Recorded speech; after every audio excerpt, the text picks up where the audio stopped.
So it's a different kind of side of Neige in his work with Alcest, a little less of the harsh black metal vocals. And one of the things that I noted on the album when I did the review was that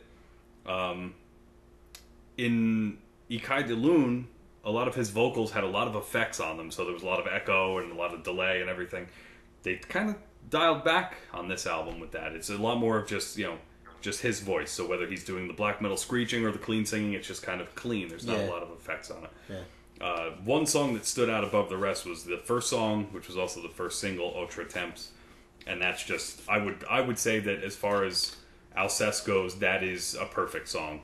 It's absolutely perfect, and it's just it's beautiful. He just he just knows what he's doing, and the fact that he keeps this as kind of a one-man band in the recording process, he gets to do whatever the fuck he wants to do. And he's not worried about selling 10,000 copies, and he's not worried about, ridiculous shit. Yeah. He tours when he wants to tour, he does interviews when he wants to do interviews, and, right. He's doing it his way. And I think that's kind of been the whole theme of my top 10 so far is, they're doing it their way. And they're not really, succumbing to the nonsense of the music industry. So I would definitely check that one out. I mean, if you're a fan of any of his work, then definitely check it out. I'm not going to say the name again because I probably butchered it the first time. Who knows? He looks like a mild-mannered guy. He kind of looks like sad and emo, but maybe he's a bomber too. Yeah, perhaps. So that was number 7. All right. Now, Justin, to round out the first half of your top 10 of the first half of the year, will be number 6. Which, for you, would be... I chose Cannibal Corpse. Cannibal Corpse? Yep. Now, you said Cannibal, not Cannabis Corpse, right? Yeah, Cannibal Corpse. Cannibal Corpse, okay. The album Torture. Now, I was never one to get into, this really heavy, death thrash metal. Till around this year, really. Yeah. To really explore it. I mean, Slayer I've been listening to, but I mean, this is gory death metal. Yeah. This is a different level of death. Yeah. And the growling is almost like a barking growling in certain parts in certain songs, and it turns out that I love that stuff. I really liked it, and I just remember, there's a track on there, Scourge of Iron. I think it's the third track in. That was just ridiculous. The double bass and just the bass and the chugging guitars, in just the verses alone, just knock you on your ass. It's just it's so heavy, and I love blasting it. I have a nice pair of speakers in my car, and that thing fucking rattles my whole car. And you could just imagine the constant double bass and everything, and it was music like that where I'm just wow, this is definitely some anger music right here. Well, I think one of the things that people forget is that death metal musicians are still musicians, and they're still really good at what they do. It's not like they're playing hardcore music and screaming about burning flesh. Yeah, it's not easy to do. But yeah, just the growling, the way that it is, it's funny because it does make me think to Deathclock, which I know we talked about before, but how you said that Nathan Explosion was kind of supposed to be based off of an idea of the lead singer of Cannibal Corpse, and but yeah, and maybe that's why I like Deathclock so much. They're a little more melodic. Yeah. Than these guys, but these guys are just fucking cutthroat. Cutthroat dog. But yeah, Cannibal Corpse. Did you get to listen to that album? I've listened to it sparingly. Yeah. I still haven't managed to get myself into the more brutal death metal. Yeah. I need a little more melody. Yeah, I think it's partially that I jumped to it just because it was so refreshing, and I was getting sick of just things I was listening to. For you were in a whole lot of female fronted metal and black metal, and so I needed something to better production, but not quite as soft. Yeah, right. So, damn, that car almost got you that time. Yeah. Fucking asshole. Douchebag. So yeah, that was my number 6. Again, crazy that's number 6. Yeah. Did you have a number 6? I believe you said that in the past ones that you. I did. You let everyone know that Yep, you I had a number 6. Had a number 6. Now this album is going to come in at number 6, and the only reason it's at number 6 is because I didn't have more time to listen to it. If I had another week or two, this one very well would have probably jumped into the top 5. So coming in at number 6 is the new Ihsahn album, Eremita.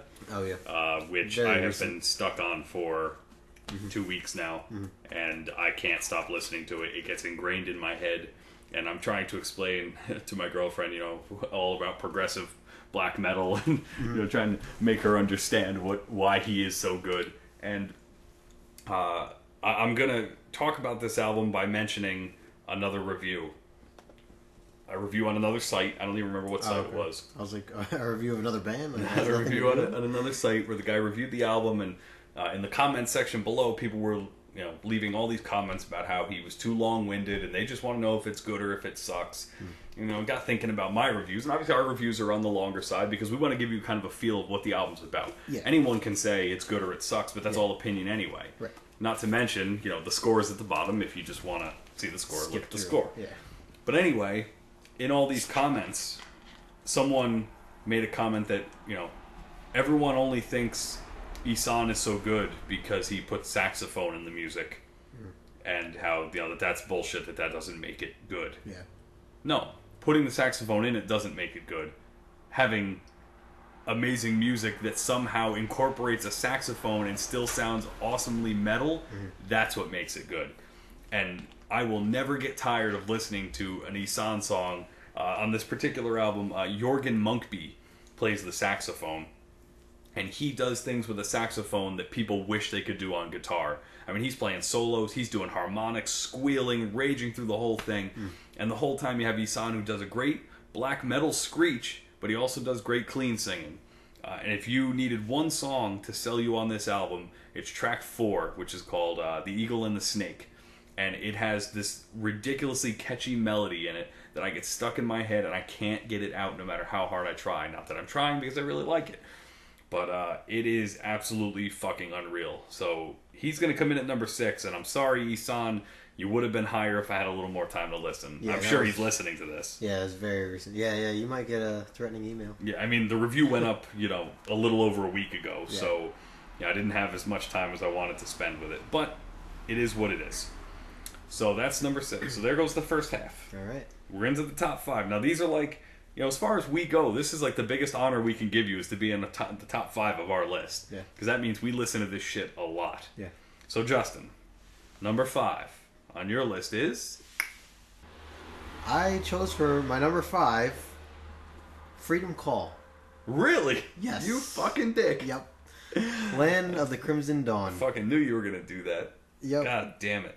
And it is so fucking good. No, it's and not. Yes, It it is is. I not. know that No, you're going to it's disagree. not. But it is. I just went back and listened to Pickles it doesn't like it. again and again. And it is just so catchy and so... like, you just didn't give it a chance. I swear, you just didn't give it a chance. Because You it went was into cheesy as shit. No, it's so catchy. It's no. so good. No. Where's Rachel when you need him? Step it. Step No, really though. it. But seriously, folks, he really didn't like that album. What's your real number 5? There's a song called 66 Warriors that's on there, and it is just... it's so fucking catchy. I think that the chorus I described the chorus that it puts the POW in power. Yes. See, that's how you know it's bad. That's how you know it's bad. It's so good. The first track, Age of the Phoenix, good. Nope. Crimson Dawn, good. Nope. It's like so catchy. Like I can't even help like hum along to every single track on there. Like I now, pounded my head with a hammer after listening to it because I needed to get it out of my head. Listen, there's one song on there that they actually released as like their as their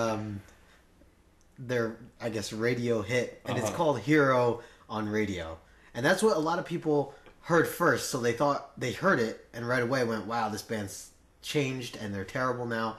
And yes, it's like such a bad corny song, but if you just go through the album and listen to the rest of it, it's so good. Hero on Radio is clearly just bullshit to get the kids and just the young people, whatever, and get something to be on a radio station. But the rest of it is just so good. Like it, you know, Hero on Radio doesn't belong on the album. It is a catchy song, but it's stupid catchy. But the rest of it is like solid catchy. I wish we were on camera right now because you would just see. Well, first of all, there's a cat's tail in Justin's ear, and second of all, you would just see me shaking my head violently. This album was. I hate saying this. I hate saying it, but it was garbage. Dude, it was absolute garbage. You didn't even listen to it. You blocked it out. Yeah, well, you know what? Because after the first 3 songs, like, okay, that's it. Even your cousin Tyler couldn't get behind it. Dude, he listens to Blink-182. All right, fair enough. Fair enough. So that made my top 5. All right, well, now we're definitely getting a bomb from Varg. Good. Well, thank God that my top 5 will redeem us because you know at this point the listeners are thinking, Justin, you're a fucking dick. I'm telling you right now, after not counting this album, but going down here, I feel like we definitely are going to be sharing some albums. I guess we're going to find out. I'm calling it. I called it before we started recording, but I'm going to call it again just so we have it on record. That I think that our first pick, our number 1, is the same. That's all I'm saying. Well, I have a feeling that 2 of our top 4 will be the same. But okay, anyway, we're getting off track. My number 5 was a good album, an album that was actually good, not Freedom Call. It was Nightmare, The Burden of God. Oh, yeah. Now, let me give you a start here. This band has been around for 30 years. 50 years. They got to be in their 50s now, I'm guessing. And this fucking shit sounds amazing. And I was stuck on this album for weeks, too. And if you just take the first 3 tracks, make it, already a top 5 album. You have Gateways to the Void, which is that really crazy symphonic track. Yeah, that's awesome. That was awesome. Is that with the vocals in the beginning? The speaking? It has like speaking voice, and the guy says, "Your destiny is far worse than any nightmare." Like that's so fucking catchy. Yeah, it was and then that goes right into Sunrise in Hell, which has the fucking catchiest hook I heard this year, I think. And it was so fucking good. And then that goes into Crimson Empire, which is amazing. The only problem I had with the album was the song that comes after, which is Children of the Nation, which seems to have some little kids like chanting in the chorus, and it kind of creeps me out because they're chanting or they're singing, but with a French accent because the band is from France. So they're singing "We the Children of the Nation." That was more German than French. I'm sorry. Please, Nightmare don't bother. But anyway, the album is fucking amazing, and when you again consider how long they've been around and how long they've been doing this, that just makes it that much more impressive. Actually, I do want to repeat. The summation of my review was that usually when someone says the phrase "age is only a number," it's to avoid statutory rape charges or convince themselves they're not too old or too young to do anything. Chester, that one's for you. Yeah, I was gonna say. So, Nightmare, Chester. The Burden of God is gonna be my number 5. Now we're getting down to the nitty gritty. Number 4, Justin, sir. Please don't tell me it's Freedom Call again. I will bomb you. Freedom Call was so good it took up 2 places. My number 4 was Ahab, the Giant. Nah, that didn't make mine because I just didn't listen to it enough. I think I made it through the album once or twice. I've just been busy. I was surprised because I feel like this is an album that would be right down. Oh, it is. I like it. I just your alley. Yeah. I've had the same basically my top 4 are the ones I listen to nonstop. The album cover alone is what I would think would get you hooked. Oh yes. And obviously you're familiar with their older stuff and you like their older stuff. Mm-hmm. This is just like an upgraded version of their older stuff. It's just more amazing, and they do a lot more with it than just like Funeral Doom. Like it's not all just slow. They have some pretty violent riffs. Yep. And the tempos do change up. It's not all just funeral depressive tempos. But that's what I liked about it. I felt like it was a lot more well-rounded than their other albums. And on top of that, I mean, the growling is just ridiculous. It echoes throughout the whole album and just has you hooked. It's so good. They had a couple solos as well that some melodic solos that I really liked, and just overall is just a great album front to back. That one is definitely an album that you can just play over and over again and not have to skip any tracks, or go to any certain track or anything like that. Well, they are the kings of nautical doom metal. Yeah, and the fact that it's nautical doom is just fucking great. Fucking check that out. You need to get back on that. You need to. I need to get on it. Yeah.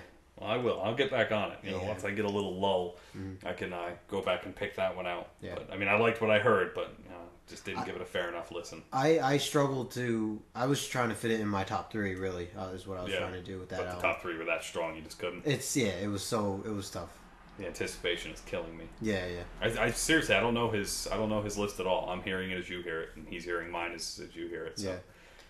Unless you looked at your email, Which I did. Yeah. Well, what did you have for number 4? Number 4 for me was Diabolus in Musica, The Wanderer, which I will say again is a perfect album.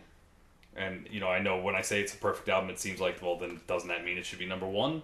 But it's perfect, but it's not... It didn't catch me the way my top 3 did. I love this album. I can listen to it at any moment, but I didn't get stuck on it.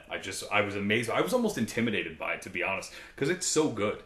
Because it combines everything about symphonic metal that I've ever wanted to hear into one album. A perfect female singer, amazing orchestration, brutal growls, because Mark Jansen is on the album. Oh, watch the car. Oh, shit, man. Yeah. Oh, did that rock hit you? Yeah, no, I'm good. Oh, sorry. I got off my train of thought. But it just has everything. And it's all done in such a beautiful way, and the structure is perfect, and every song fits perfectly into the next. It tells this beautiful story. Yeah. And it amazes me that a band puts together an album like this. And these guys are all very young. This isn't a band of veterans. They haven't been around that long. Even when we did the interview with them, they said we weren't trying to, do something crazy. We were just doing what we know, which is classical music and metal. And you put them together, and this is what you get. And this is the perfect classical symphonic metal album. It's perfect. And, if you haven't listened to this yet, I think everyone really needs to give this one a shot, because there's just some fucking amazing songs on there. Yeah. So, I have to admit that I didn't listen to it enough to, I wasn't that familiar with it. I think I listened to it twice total, maybe. Yeah, probably maybe about twice. that. And most of it just from when you were playing in the car or whatever. So, I need to, because I remember thinking like, wow, yeah, this is like, it's a heavier epica. Almost. Yeah, that's what I was thinking. Honestly, it could probably knock off Epica on my list. All right, we're gonna redo this whole thing. Yeah, start again. Cut. No, but yeah, seriously, that I kind of forgot about them. They, from what I heard, I really enjoyed it. Like I said, I was intimidated by it, and I haven't listened to it nearly as much as the album deserves, because I just feel like it's almost too good. It's just too good for me. Yeah. So now we're moving into the top 3. So Justin, number 3 for you was my number 3 was Brendan Small's Galacticon. What? Yeah. What? Yep, it was my number 3. Oh, okay. I'm telling you, I had a really hard time picking all these. I see. Yeah, I mean, you already know it's fucking amazing. It is. It really is. It really is. It's amazing. It's amazing in every way. It is. I just got my vinyl today, by the way, of the Brendan Smalls Galacticon album, and the actual disc is like a picture disc. It has the album cover on one side and like the back of the album cover on the other side. It's fucking awesome. Can you play those often without like the ink coming off? No, basically anytime you play, limited play is recommended, because you're going to damage it, and it doesn't always sound great when they have all the printing on it, because it makes a little... Can you buy a version of it without? I didn't see one. I remember when Rob got the Death Clock, the first album, the first Death Clock album. I think it's more, a collector's thing than anything. Yeah. And I don't necessarily know that I need to sit and listen to Brendan Smalls Galacticon on vinyl, but it would be awesome either way. Mm-hmm. Well, for those of you who haven't listened to it, you need to fucking listen to this album, because, I mean, I could see a lot of people skipping it just thinking like, oh, it's just going to be something stupid, like he's not, it's, he already does Death Clock, like... And we were both a little worried. Yeah. That's why I want people to, give it a chance, give it a shot. Don't think you know what it's going to sound like, because it's not Death Clock. It doesn't sound like that. No. There are a couple riffs here and there, maybe a couple drum beats that might remind you of a song or something. But besides that, the vocals completely different. Yeah. The whole style and structure and everything is just completely different style of music. Yep.